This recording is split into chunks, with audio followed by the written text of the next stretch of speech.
Isang gabing hindi ko malilimutan. January 10 ngayong taon. Araw ng matagal na naming planadong ride papuntang Tagaytay. 6 kami lahat, tig-2 kada motor. Maaga kaming umalis. Masaya ang biyahe, malamig ang simoy ng hangin, at enjoy lang sa tanawin. Pero gaya ng sabi nila, expect the unexpected. Pauwi na kami bandang 9:00 ng gabi nang mag-suggest ang isa naming kaibigan ng shortcut papuntang Alabang, daan daw sa May Laguna. Hindi ko kabisado ang rutang iyon at doon ko unang mararanasan ang kakaiba sa Daang Hari Road.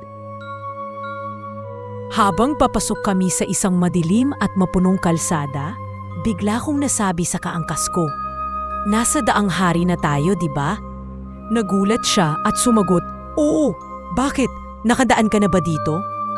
Umiling ako, "Hindi pa, ewan parang alam ko lang." Niwala nga akong nakikitang karatula, puro dilim lang at anino ng mga puno.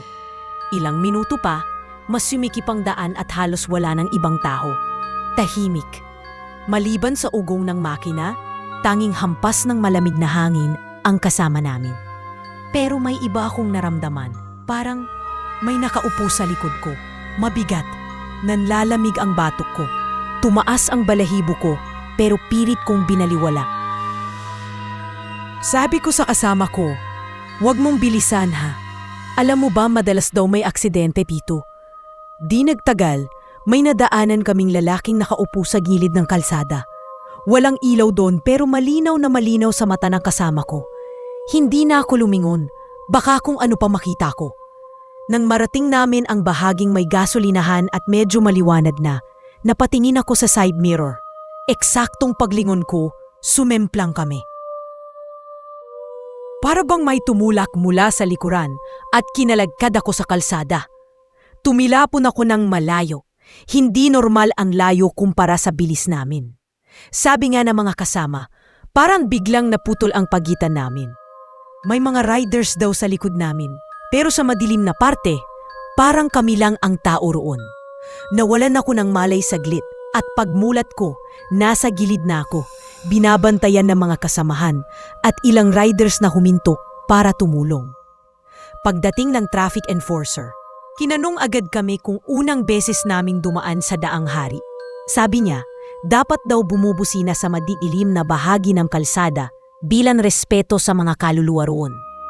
Hindi namin alam ang tradisyong iyon. Ngayon nagpapagaling pa rin ako. May pilay ako sa balikat at galo sa tuhod at kamay, habang ang kasama ko'y may sugat sa binki at sira ang motor. Pero nagpapasalamat kami na buhay pa at ligtas sa mas malala. Payo ko lang, kung dadaan kayo sa Daang Hari, bumusina sa madidilim na bahagi. Huwag banggitin ang anumang kakaibang makita. Magdasal sa isip. Hindi lahat ng nasa kalsada ay nakikita natin.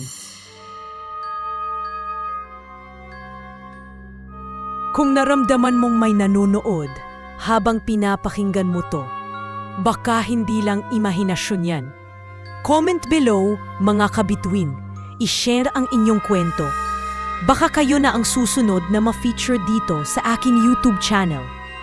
Huwag kalimutan mag-like at subscribe at pindutin ang notification bell para sa mga susunod pang kwentong base sa totoong pangyayari. Maraming salamat.